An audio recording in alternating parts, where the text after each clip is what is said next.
Hi listeners, it's Steve from MacCorp and we're here to do a podcast today with Amanda Buckingham of WARRIEDAR Resources, ASX code WA8, and mostly to talk about the recent announcement with the Golden Range project and in particular the Ricciardo deposit with good grades and good intersect as well.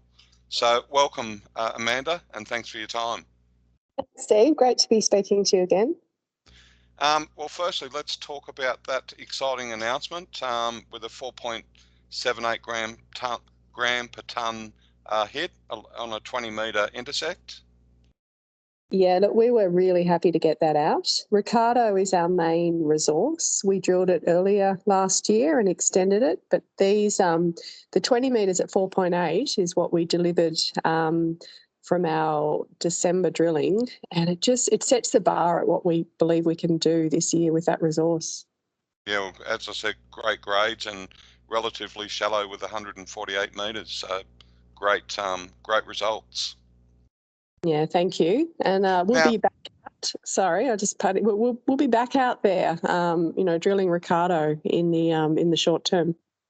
Well, that just on the Ricciardo, does that come from Daniel?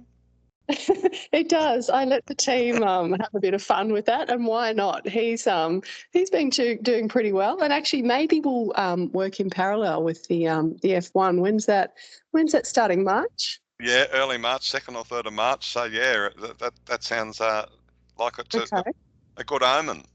That's right. I think it's a great omen. We'll get out there in parallel and get some great results. Well, just further with the Golden Range and obviously the Fields project, Fields Find project as well. As listeners would or may not be aware, you've got close to 1 million ounces there already, which when you calculate that with the today's gold price, you've got close to $2 billion worth of gold with a 20 million market cap. That sort of doesn't make sense to me. No, look, it doesn't make sense to me either. I think the only way you can look at that is that we are an incredible opportunity at the moment. We've got in Australia just under 1 million ounces, 5 hours drive north of Perth, in the middle of the Murchison, surrounded by some really successful mining companies, and we plan to get out there and keep drilling and add more mineable ounces. So it really is an incredible opportunity, and we can just focus on the drilling and delivering those results. And building the resource. Now, from memory, you mentioned previous you got a 25 kilometre golden corridor, as you call it.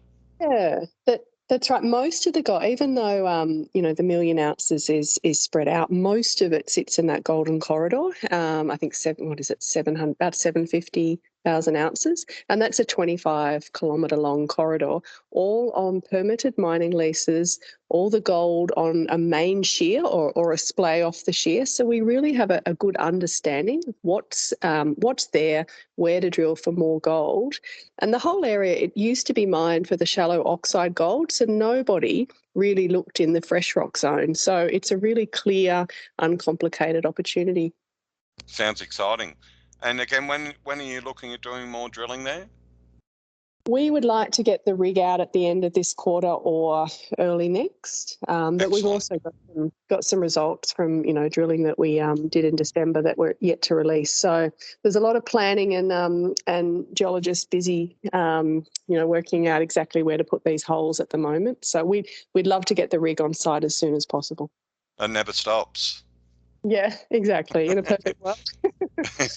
And just lastly, why should listeners sort of consider WARRIEDAR? I mean, obviously we've given some thought and some reasons why already in this podcast, but do you want to add to that?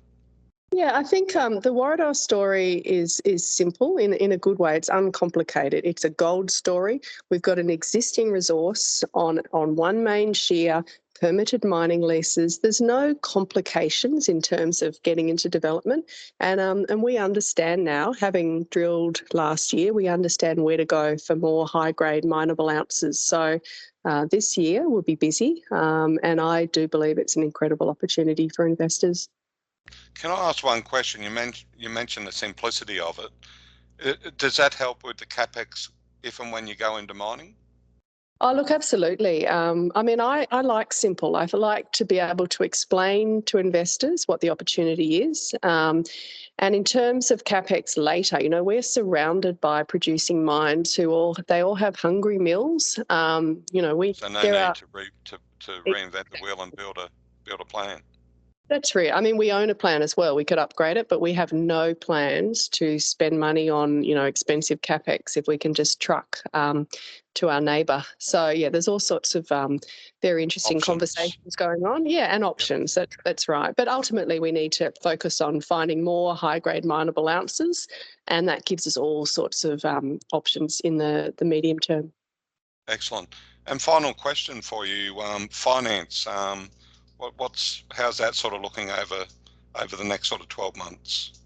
Yeah, look, I think we're always keeping an eye on the bank balance and what the appropriate time is to bring more funds in. So right now we're just planning our drilling, but of course, whenever the time is right, we will bring more funds into the company. But minimise dilution as much as possible.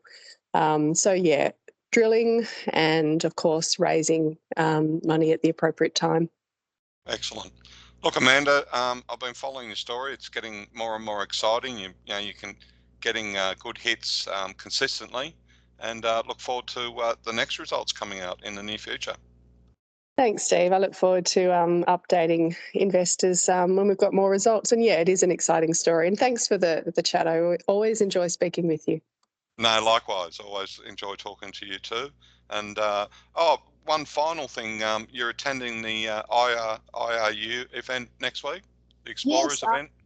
We have a booth, a poster booth somewhere. I don't actually know the booth number, but we would love people to come and say hello to us, please. I really enjoy talking to people about the WARRIEDAR story one-on-one. So please come to the RRU conference and find us. We're very keen for that.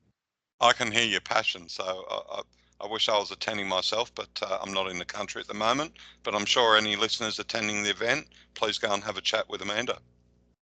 Thanks, Steve. Excellent. Thanks, and have a great weekend. Thanks for your time, Amanda. You too. Speak soon. Cheers. Bye. Bye. Bye-bye.